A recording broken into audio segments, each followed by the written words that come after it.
disgust of the foolishness. Too much Welcome. If you're new via here, be sure to click the subscribe button and also click the bell icon so that you'll be notified about videos uploaded from this channel. The topics that we'll be discussing today: shopkeeper killed, attacker shot in shootout with cops, man found dead in Montego Bay, and more.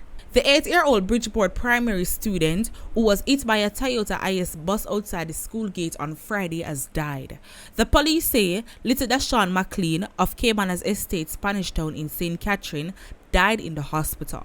A little girl who was also injured in the crash was hospitalized in serious but stable condition. The police say about 1:50 p.m. on Friday, a Toyota IS bus was traveling along the Germain Road towards the roundabout when McLean and the little girl walked into the path of the vehicle. The students both suffered serious injuries and were rushed to the hospital where McLean died while undergoing treatment. However, eyewitnesses say McLean and the little girl were standing on the sidewalk in front of the school when the mirror of the IS bus hit him on the head. The impact caused him to fall, in the process bringing down the little girl.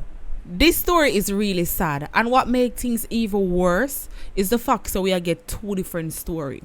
The police them claim for say the little boy and the little girl walk out in the vehicle, while the eyewitness them give a whole different story. The police them say the kids them walk out in the road, while the eyewitness them claim for say they were on the sidewalk when the mirror of the vehicle hit them.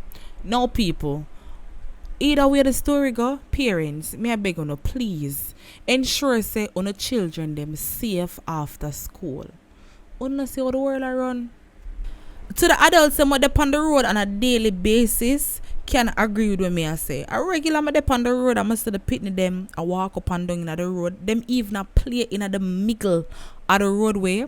While other times I say them swarm the sidewalk. Them they all over the place. Because them not have nobody to supervise them. And really and truly, one school over and them go through the school gate, them not in the protection of the teachers anymore. And you can't the woman expect say random strangers on the road I could constantly make sure so the picnic reach home to safely. But now say a few strangers won't see the picnic on the road and say, "Wanna walk on the sidewalk, I wanna stop the playing." A few of them will at least say that to the kids, but you can't expect them to do that every day for you while you there work or you there home sit down and just wait on the picnic for come home.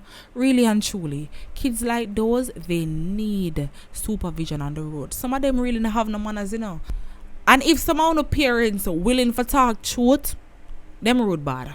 So to ensure that the picnic them reach home safely, send somebody for them. You as a parent can go on up at the school, collect your child and ensure that them reach home safe, because some of them really the woman have nothing to do.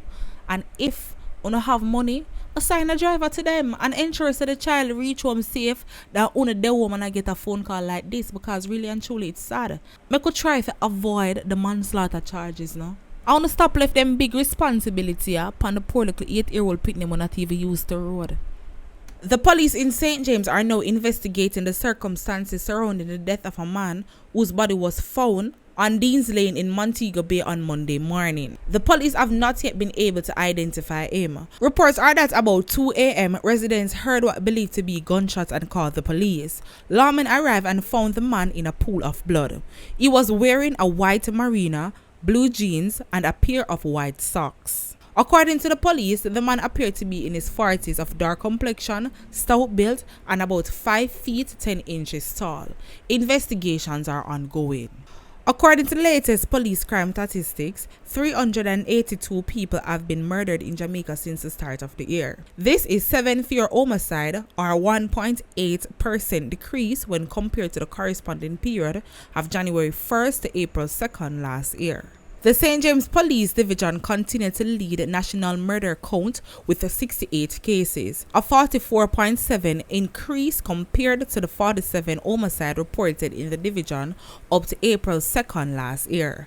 Westmoreland follows with 41 compared to the 18 last year, while the St. Catherine North Police Division had 36 reported compared to the 33 cases up to April 2nd last year. However, St. Mary had the highest percent increase in murders with a 1,200% rise. There were 13 murders committed in the parish up to Sunday, compared with 1 for the corresponding period in 2021. This was followed by Trelawney, which had 333.3% increase in murders from January 1st to April 2nd, with 13 murders compared to 3 the same time period last year. The Kingston Central Police Division, where a zone of special operation is under effect in Parade Garden, saw a decrease in murders of 56.5% for the reporting period. There were 10 murders up to Saturday compared to 23 last year. A man was fatally shot during a confrontation with the St. Mary police on Monday morning, hours after he allegedly murdered a female shopkeeper in Antonia Bay in the parish. The deceased has been identified as 25-year-old Frederick Palmer, otherwise called Sedge, of Cook River in Antonia Bay. Palmer was fingered as a trigger man in the shooting death of 45-year-old Claudia Consing, also of Cook River. According to police reports, Claudia was at home about 5:30 p.m. on Sunday when she was called to attend to a customer in the shop. Upon her arrival at the shop, an armed man opened gunfire, hitting her in the head before escaping from the scene. The police were informed and Claudia was taken to the hospital where she was pronounced dead. Hours later, Palmer, who was suspected to be the shopkeeper's killer, was shot by the police during a confrontation. He later succumbed to his injuries. The incident occurred in a section of Antonia Bay about 2:28 a.m. A .38 revolver was also seized after the incident, a representative of the corporate communication unit confirmed.